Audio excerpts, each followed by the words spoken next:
ನಮಸ್ಕಾರ ಸ್ನೇಹಿತರೆ, October 1ರಿಂದ EMI ಕಟ್ಟೋರಿಗೆ 3 ಹೊಸ ರೂಲ್ಸ್ ಏನಂತ ಹೇಳ್ತೀನಿ. ಅದಕ್ಕೂ ಮೊದಲು ನಮ್ಮ ಪವನ್ ಅಪ್ಡೇಟ್ಸ್ ಯೂಟ್ಯೂಬ್ ಚಾನಲನ್ನು ದಯವಿಟ್ಟು ಸಬ್ಸ್ಕ್ರೈಬ್ ಮಾಡ್ಕೊಳ್ಳಿ ಸ್ನೇಹಿತರೆ. ಕೆಲವೊಂದಿಷ್ಟು ಜನ ಸಬ್ಸ್ಕ್ರೈಬ್ ಮಾಡ್ಕೊಳ್ಳೋದೇ ವಿಡಿಯೋ ನೋಡ್ತಾರೆ, ದಯವಿಟ್ಟು ಅವರೆಲ್ಲ ಸಬ್ಸ್ಕ್ರೈಬ್ ಮಾಡ್ಕೊಂಡು ವಿಡಿಯೋ ನೋಡಿ.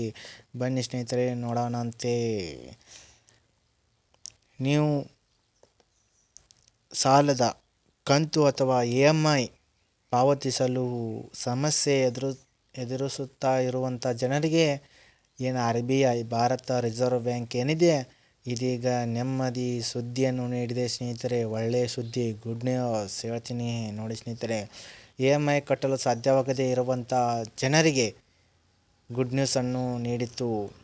ಅಕ್ಟೋಬರ್ 1ರಿಂದ ಜಾರಿಗೆ ಬಂದಿರುವ ಹೊಸ ರೂಲ್ಸ್, ಹೊಸ ನಿಯಮ ಪ್ರಕಾರ ಸಾಲಗಾರರಿಗೆ 3 ಪರಿಹಾರಗಳನ್ನು ಲಭ್ಯವಾಗಿ ಹಾಕಲಿದೆ. ಹೌದು ಸ್ನೇಹಿತರೆ, ಆರ್ಥಿಕ ಸಂಕಟದಲ್ಲಿ ಇರುವವರಿಗಂತೂ ಇದು ದೊಡ್ಡ ಬೆಂಬಲ ನೀಡಿದೆ. ಏನು ಕಷ್ಟಪಟ್ಟು ಅವರಿಗೆ EMI ಕಟ್ಟೋಕ್ಕಾಗುತ್ತಲ್ಲ, ಅವರಿಗೆ ಗುಡ್ ನ್ಯೂಸ್. ಹಾಗಿದ್ರೆ ಏನದು ನಿಯಮ? ಪೂರ್ತಿ ವಿಡಿಯೋ ನೋಡಿ. ಆ್ಯಂಡ್ ವಿಡಿಯೋನ ನಿಮ್ಮ ಫ್ರೆಂಡ್ಸ್ಗಳಿಗೆ ಶೇರ್ ಮಾಡಿ ಸ್ನೇಹಿತರೆ, ಅವರಿಗೂ ಕೂಡ ಇದು ವಿಷಯ ಗೊತ್ತಾಗಲಿ ಸ್ನೇಹಿತರೆ. ಆ ನಿಯಮ ಏನಪ್ಪ ಅಂದರೆ, ಮೊದಲನೇ, EMI ಪಾವತಿಗೆ ಹೆಚ್ಚುವರಿ ಸಮಯ ಅವಕಾಶ ಕೊಡಬೇಕು. ಹೆಚ್ಚುವರಿ ಅವಕಾಶ: ಯಾವುದೇ ಕಾರಣಕ್ಕೆ EMI ಪಾವತಿಸುವುದು ತಪ್ಪಿ ಹೋದರೆ ಬ್ಯಾಂಕುಗಳು ಸಾಲಗಾರರಿಗೆ 30 ದಿನಗಳ ಹೆಚ್ಚುವರಿ ಗ್ರೇಸ್ ಪೀರಿಯಡನ್ನು ನೀಡುತ್ತವೆ. ಈ ಹೆಚ್ಚುವರಿ ಅವಧಿಯಲ್ಲಿ ಸಾಲಗಾರರಿಗೆ ವಿಳಂಬ ಶುಲ್ಕ ಅಥವಾ ದಂಡದ ಬಡ್ಡಿ ಅಂದರೆ ಪೀನಲ್ ಇಂಟ್ರೆಸ್ಟ್ ಕಡಿಮೆ ಪ್ರಮಾಣದಲ್ಲಿ ವಿಧಿಸಲಾಗುತ್ತದೆ. ಇದರಿಂದ ಹಣಕಾಸು ಹೊಂದಾಣಿಕೆ ಮಾಡಿಕೊಳ್ಳಲು ಸಾಕಷ್ಟು ಸಮಯ ಕೂಡ ಸಿಗಲಿದೆ. ಇನ್ನು ಎರಡನೇದು ಏನಪ್ಪ ಅಂದರೆ, ಸಾಲ ಮರು ಹೊಂದಾಣಿಕೆ ಅವಕಾಶ.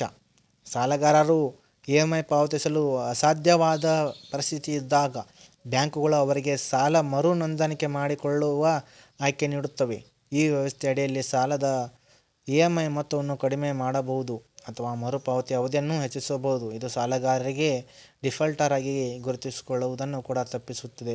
ಮೂರನೇದಾಗಿ, ಕ್ರೆಡಿಟ್ ಸ್ಕೋರ್ ಸುರಕ್ಷಿತವಾಗಿರುತ್ತದೆ. ಹೊಸ ನಿಯಮಗಳ ಪ್ರಕಾರ ಸಾಲಗಾರರು ಈ ಪರಿಹಾರ ಅವಧಿಯನ್ನು ಬಳಸಿಕೊಂಡರೆ ಅವರ ಕ್ರೆಡಿಟ್ ಸ್ಕೋರ್ಗೆ ಯಾವುದೇ ಹಾನಿಯಾಗುವುದಿಲ್ಲ. ಭವಿಷ್ಯದಲ್ಲಿ ಹೊಸ ಸಾಲಗಳು ಅಥವಾ ಕ್ರೆಡಿಟ್ ಕಾರ್ಡ್ಗಳ ಅರ್ಜಿ ಸಲ್ಲಿಸುವಾಗ ಈ ನಿರ್ಧಾರವ ಮೇಲೆ ಯಾವುದೇ ನಕಾರಾತ್ಮಕ ಪರಿಣಾಮ ಕೂಡ ಬೀರಲ್ಲ.